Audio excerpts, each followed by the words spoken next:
chances are you're working on the third shot drop the wrong way. And what we're about to show you is a more realistic way that's gonna happen in games for you to work on it so you improve faster. My guess is you've probably never thought about this one thing when you're training your third shot drop. Hit a better serve. If you hit a better serve, you're gonna generate a shorter return. And if you generate a short return, you're gonna have a much easier time, regardless of your technique, hitting a third that's gonna drop into the kitchen. What Danny doesn't want is for me to hit a deep return, because then that puts Danny on his back foot, and that's a harder third shot drop. What Danny wants to do is Danny wants to hit a hard enough serve that he generates a short return around the mid-court area so he can hit a third shot drop closer to the net moving forward. So that's a little bit outside of the box. I'm taking the third door here. That's not it. There's another way that I think you're probably doing it incorrectly that we can adjust to help you accelerate your improvement. Let's get to it. So I'm trying to hit my thirds, and Danny's hitting me these roll topspin volleys.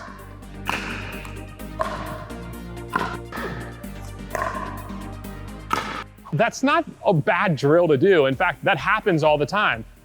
Here's the thing though, that typically happens after I've served, received a return, hit my third, and then they're hitting a fourth shot trying to keep you back. Often, when you serve the ball you're receiving back is either a ball with backspin or a ball that's flat or a ball that has a little bit of topspin, not a ball that is just being whipped with extreme topspin. So we want to put ourselves in the most similar position to a game when we're training, right? So there's a couple different levels to how I like to train the third. The first one is what I just call grooving and getting rhythm, grooving the third, getting rhythm for the shot. Quick interruption. If you're watching this video, there's a good chance that you're a beginner. So I made something specifically for you. It's a 10 video series, 10 mistakes beginners make, delivered to your inbox or email inbox, 1 video a day for 10 straight days. Go to the description below, click the link, enter your email, and you'll start getting videos. All right, back to the video. And so with Danny, and Danny's not really getting a chance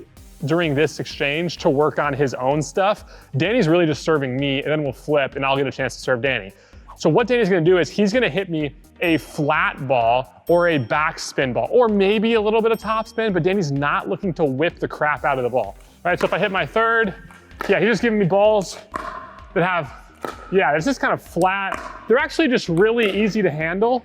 I had a little bit of backspin. If he takes it out of the air and I miss high, yeah, he's just giving me another rhythm ball. All right, if I miss super high, he's not gonna put it away. He's just gonna keep feeding me so I can get my touch. I can get my rhythm. It's easier than the game. The game's not gonna be this easy, right? But it's a little bit like when Steph Curry, a basketball player, goes in and he starts getting warmed up for a game. He doesn't just go out and start shooting threes in a game situation. He goes right up to the rim, gets about 2 feet from the rim, and does some form shots to groove his technique. That's what we're doing right here, but we wanna be grooving our technique with a similar ball coming to us that we would actually hit. What I like to do is I'll do it from this spot, cross court, okay? And then I'll move over, stay there, Danny. Then I like to do forehands down the line occasionally, right? And then occasionally I'll have Danny move over. These are just options for you to train it, right? I might go cross court again. All right, so that'd be a third spot. Then I can go forehands down the line here. I would do this in mixed doubles a lot, right? Then, that's how many shots is that? That's 4? That's 4. Well, then I could go from the left side, I could go balls into the middle, right? That's 5. I could go on the right side, balls into the middle, that's 6. And then I could do every single one of those patterns with the backhand, which would be 12. There's 12 different spots I technically could work on. It oftentimes depends, if I'm playing a tournament and I know I'm playing the right side, I'm gonna work on my right side drops more than not. But the thing I'm gonna do is I'm gonna ask my partner, like, hey, can you give me some flat balls or some cut balls? In fact, let's show a couple examples, Danny. Let some balls bounce and actually step back and kind of knife the ball back to me. Okay, there we go. Yep, boom.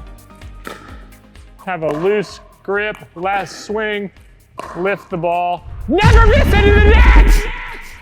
That's the first thing. Now, after I've done that and grooved it, then I like to put us in the most realistic situation possible. All right, so what we're gonna do is play skinny singles. So 0-0, but the key is I'm gonna be the server every time. And the reason is I want to give myself a ton of opportunities back to back to back to back to rep my third shot drop, right? And in this case, you could hit third shot drives, but if you're really focusing on drops, I might just hit all balls as drops just to get reps. What we're gonna do right now is play rally scoring. So every time a point happens, somebody will win a point. You don't just score on your serve. Now, one of the things that Danny has taught me that I really like is if we're gonna play to 10, we're just gonna go cross court, right? And then we're gonna play it out like this. Now we could also switch over to the other side and we're just going cross court to 10. So again, we're isolating things to improve faster. So we might just isolate a side, remove confusion of switching and scoring and just play this out. So for example, okay, so we'll just play a few points here. I'm gonna serve it hard.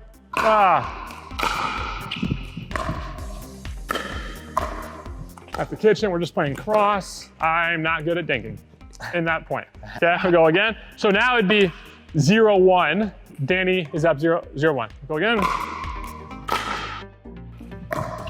Okay, all right, I missed that ball into the net. I hate that. Taking a big serve. Good return.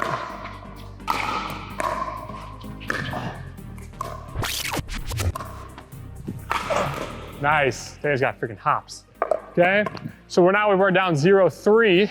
I'm getting a chance to work on my serves. I'm getting a chance to work on my thirds. Typically, as I'm doing this, I'm thinking about 1 or 2 things max, 2 max. I already know, I don't need to think about hitting my serve hard. I'm just gonna do that. But I'm gonna think about loose grip, less swing, as I talked about in another video where I taught technique. Okay, so loose grip, less swing. Those are my 2 focus areas.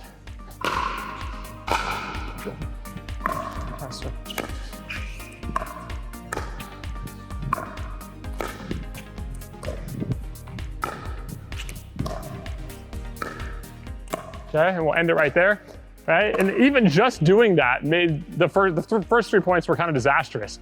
Just doing that made my game even better.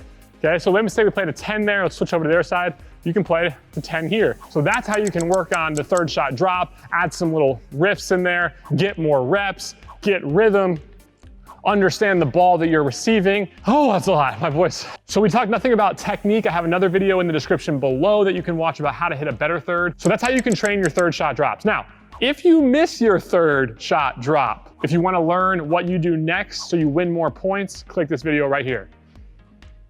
See you later, Danny. You know, there's a lot of people that don't know this about Kyle, but he loves apples. So I think that like over the course of the next like 30 tournaments, we should just bring him as many apples as possible. I hope this video gets no views. I don't want anybody to see that.